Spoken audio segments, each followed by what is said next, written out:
Conference ahead of the ICC Men's T20 World Cup Final. Please ensure you've got a microphone in your hand and raise your hand before you ask a question.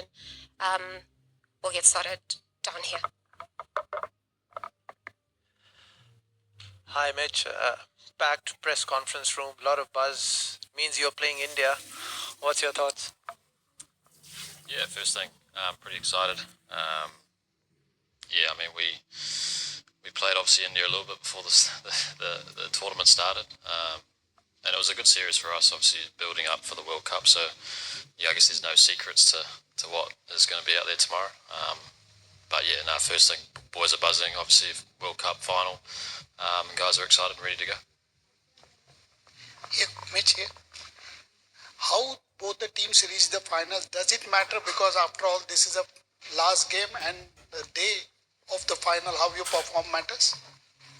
Yeah, I think, everyone's goal is to get through each stage, whether it's this group stage, Super 8 into the semis. So I think, we've had different roads to get to where we are today, but at the end of the day, it's a one-off game shootout against a very good team.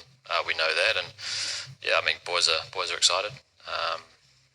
I think momentum's obviously a massive part. We're taking a lot of confidence from our last game, and I think India will do the same. Yeah, Mitch, just want to know what do you make of the wicket?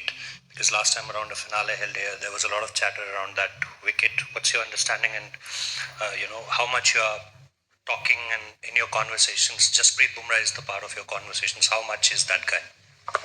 Yeah, I haven't had a look at the wicket yet. It's still under cover, but one can only assume it's going to be pretty flat and high scoring. So I think, and in terms of Bumrah, I think he should be in everyone's conversation the way he's been going. I think England, looked pretty hard to hit, and he was obviously the game changer for India the other night. But we knew that was going to be the case. He's obviously a world-class bowler, but not just him. I think the way everyone's been rolling in the Indian team, whether it's with bat or ball, everyone's stepped up at different times, and that's as a team, that's where you want to be.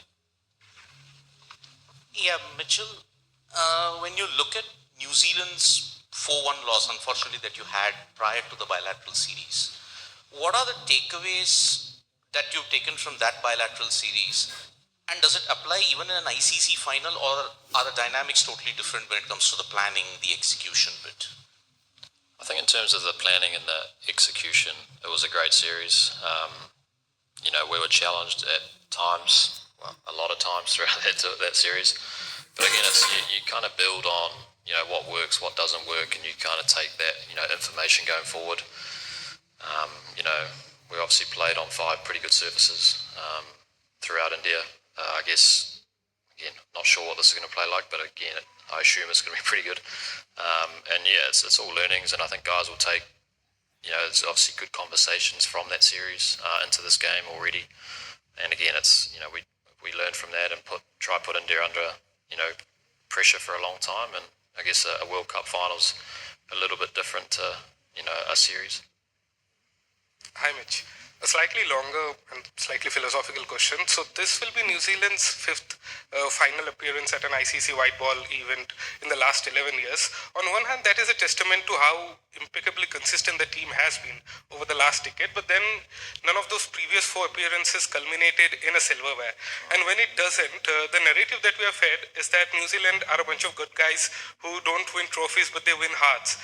Clearly, you must be fed up of that. Do you want to be tomorrow the bunch of bad guys who break a billion hearts as opposed to winning it? Or are you of the opinion that the journey outweighs trophies? I wouldn't mind winning a trophy.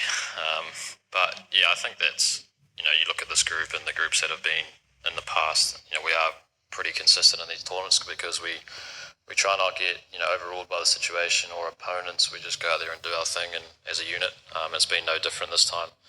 And again, it's going to be obviously a challenge where everyone knows we're probably not the favourites, but we don't mind. We know we can, if we do our little things well and put in a strong team performance, put us in a pretty good position to hopefully lift the trophy. But I wouldn't mind breaking a few hearts to lift the trophy for once.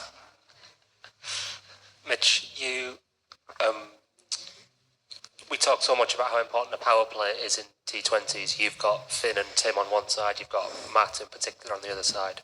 Where do you see that balance lying when you compare it with India? Yeah, I think obviously with the India kind of go hard, obviously at the top, but all the way through. And I think the only way to slow any team down is wickets at the top, and then try squeeze a few overs in the middle. I think it's very hard if guys get away, to slow them down without taking wickets. So I think whatever the plan looks like, it's